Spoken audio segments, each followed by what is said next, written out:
Merci. Monsieur le Président, chers collègues, il me paraît quand même compliqué d'aborder ce débat d'orientation budgétaire sans revenir sur la question de la loi de finances 2025. Nous ne pouvons pas dire que le projet de loi de finances 2025 sonne comme un coup de tonnerre dans un ciel serein. Chacun de nous avait senti venir cette nouvelle vague de réduction des dépenses publiques. Ceci étant dit, cette nouvelle vague de réduction budgétaire ressemble désormais plus à un tsunami qu'à une marée.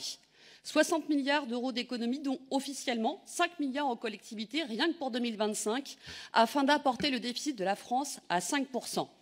Gardons en tête, mais ça a été dit, que l'objectif est de ramener le déficit sous les 3% en 2029. Nous ne sommes donc qu'au début d'une crise des finances publiques locales que le gouvernement nous impose avec une extrême violence. 5 milliards d'euros d'économies sur les collectivités, auxquels s'ajoute 1,5 milliard raboté sur le fonds vert, pourtant essentiel à la transition écologique. 6,5 milliards d'économies officiellement, mais qui en réalité sont plus proches des 11 milliards quand on prend les conséquences directes et indirectes de ce projet de loi de finances 2025. Je ne développe pas, ma collègue Pascale Labbé y reviendra. Pour notre département, après les annonces de Michel Barnier lors du Congrès des départements de France, nous évaluons une perte de 20 millions, puisque ce sera déjà bien, 20 millions pour la Seine-Saint-Denis. À titre d'exemple, c'est l'addition des subventions aux associations, des moyens mis pour le projet éducatif départemental ou encore la moitié des moyens que nous mettons pour l'insertion des allocataires du RSA. Soit des actions issues de nos compétences obligatoires et celles non obligatoires mais essentielles à la cohésion sociale d'un département où les besoins de la population sont grandissants car nous sommes toujours en temps de crise.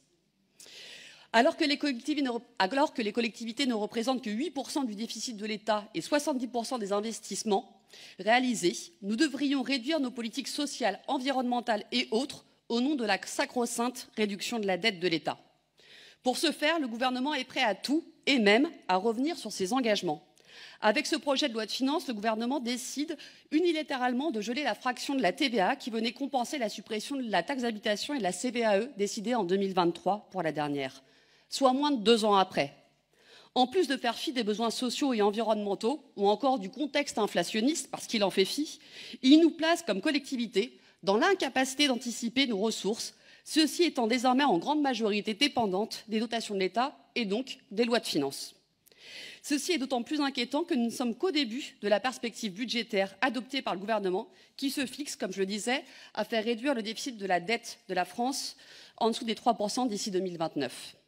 Selon les éléments en notre possession, ceci pourrait représenter une perte de 100 millions d'euros, soit 1 an d'investissement pour les collèges ou plus des 3/4 de la somme que nous investissons dans la transition écologique en 2025. Cette perte des recettes pour notre département s'accompagne de sous-compensation de l'État dans de nombreux domaines. Je pense à la sous-compensation de la dotation d'équipement de l'État pour les collèges. Alors que notre département n'est compensé qu'à 9%, la moyenne nationale est de 15%. Et ceci risque de s'aggraver avec les nouveaux collèges que nous devons sortir de terre pour répondre aux besoins.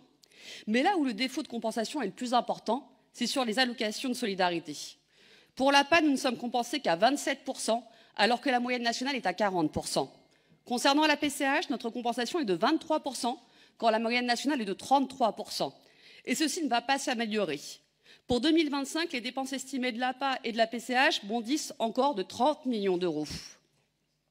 Si Michel Barnier a annoncé le 15 novembre dernier un nouveau geste autonomique de 200 millions d'euros, ceci ne règle pas structurellement le problème auquel nous faisons face.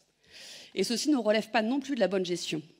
Nous attendons toujours les décrets promis par Elisabeth Borne, alors Premier ministre, concernant le financement du grand âge. Et au vu des annonces de l'État, je pense que nous allons encore attendre longtemps. Ainsi, faute de compensation réelle, notre reste à charge ne cesse de croître sur des dépenses dont nous ne pouvons avoir la maîtrise. Comme chef de file de l'action sociale, notre département a l'obligation de verser des AIS à toute personne qui en fait la demande, dans le respect des critères fixés. Ceci est une spécificité des budgets départementaux, et encore plus pour le nôtre, qui connaît un nombre croissant du nombre d'allocataires du RSA.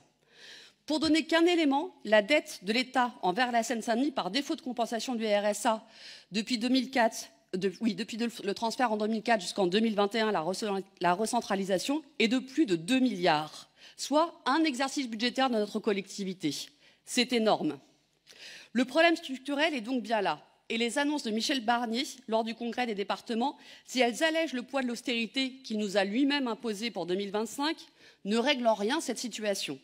La baisse de la compensation du FCTVA en investissement, tout comme sa suppression en fonctionnement, si elle ne s'applique pas en 2024, elle s'appliquera tout de même en 2025. C'est le même principe que nous pourrions décliner sur la question de l'étalement de la CNRACL. À un moment ou à un autre, il faudra payer.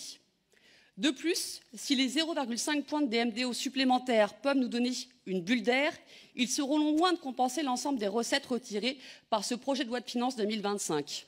Et soyons honnêtes, ces 0,5 points de plus n'auront pas le même effet sur l'ensemble du territoire national. Quand cette augmentation du plafond va nous permettre d'avoir 15 millions d'euros de DMTO en plus en Seine-Saint-Denis, elle rapportera 50 millions d'euros de plus des DMTO dans les Hauts-de-Seine. Cette mesure peut également avoir des conséquences sur l'accroissement des inégalités territoriales, et ceci d'autant plus que les départements de droite d'Île-de-France ont fait le choix de mettre fin à la péréquation horizontale. Conséquence directe des mesures de la loi de finances 2025, une perte de 32 millions d'euros pour la Seine-Saint-Denis, justifiée par l'aspect critique du budget des Hauts-de-Seine et des Yvelines. Il semblerait que la notion de critique diffère selon les territoires et que la notion de solidarité disparaisse à la première difficulté. En bref, les aménagements annoncés par le Premier ministre ne changent rien aux difficultés dans lesquelles nous place cette nouvelle loi de finances. Et les premières victimes de cette asphyxie financière seront les Séquano-Denysiens. La conséquence pour les habitants de notre département est d'autant plus grave que toutes les collectivités sont touchées.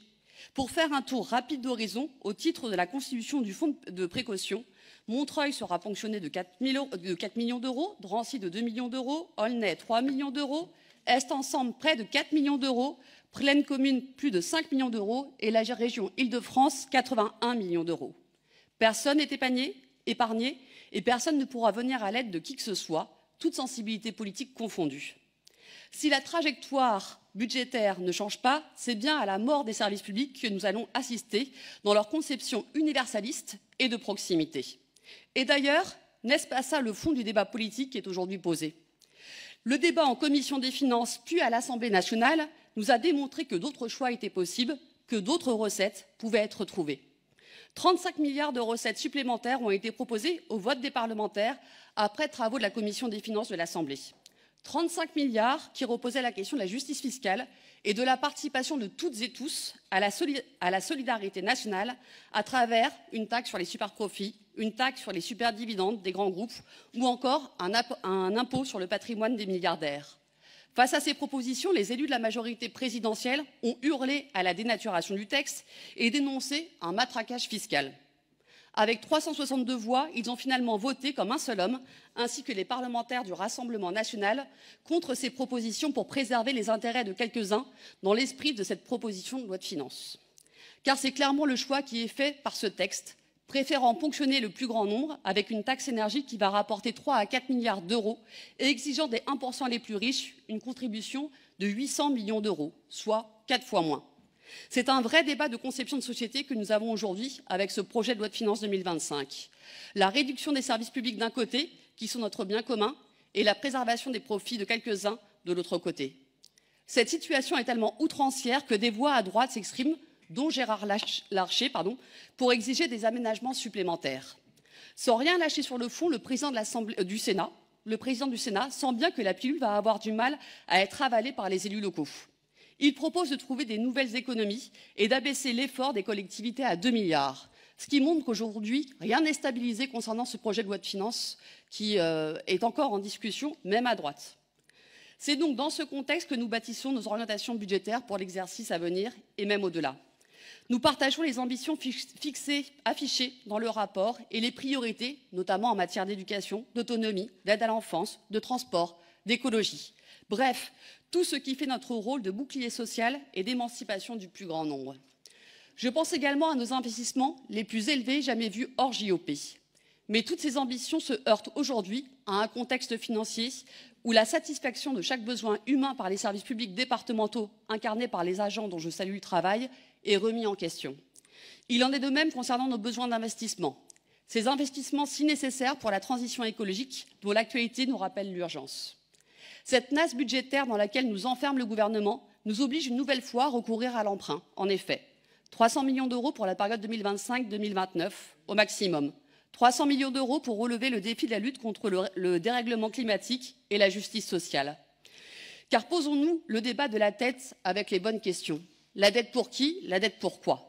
Les investissements nécessaires pour la transition écologique sont estimés à 60 milliards d'euros d'ici 2030 nationalement. Et je le dis sans détour, notre collectivité doit continuer à y prendre sa part. Avec cet emprunt, nous faisons le choix de poursuivre nos investissements pour l'avenir des habitants de notre territoire. Aujourd'hui, je préfère faire le choix d'augmenter de quelques années le poids de la dette sur notre collectivité afin de permettre aux habitants de la Seine-Saint-Denis d'étudier dans des bâtiments isolés thermiquement ou encore d'avoir un espace vert à proximité de chez eux ou des pistes cyclables. C'est un choix que nous assumons et sur lequel l'État devrait nous accompagner plutôt que nous mettre la tête sous l'eau. Je précise d'ailleurs que ce n'est pas le choix uniquement que de la Seine-Saint-Denis. D'autres collectivités le font et qui sont dans d'autres sphères politiques que la nôtre. Puisqu'aujourd'hui, les Hauts-de-Seine ont choisi de faire en décision modificative 2024 470 millions d'euros de prêts et ils vont renouveler, je pense, un emprunt pour l'année 2025, ce qui montre que la question de la gestion et de la prévision des lois de finances n'est pas si évidente, même quel que soit son bord politique à l'heure actuelle. Pour conclure, et comme je l'énonçais précédemment, si notre collectivité est touchée de plein fouet par cette austérité, ce sont les populations qui en seront les premières victimes. Nous ne l'acceptons pas et nous appelons le plus grand nombre à faire échec à ce projet de loi de finances 2025, puisqu'aujourd'hui, il n'est pas acté et que je considère que des choses sont encore possibles à condition d'agir ensemble. Merci Émilie. Élodie Gérardet.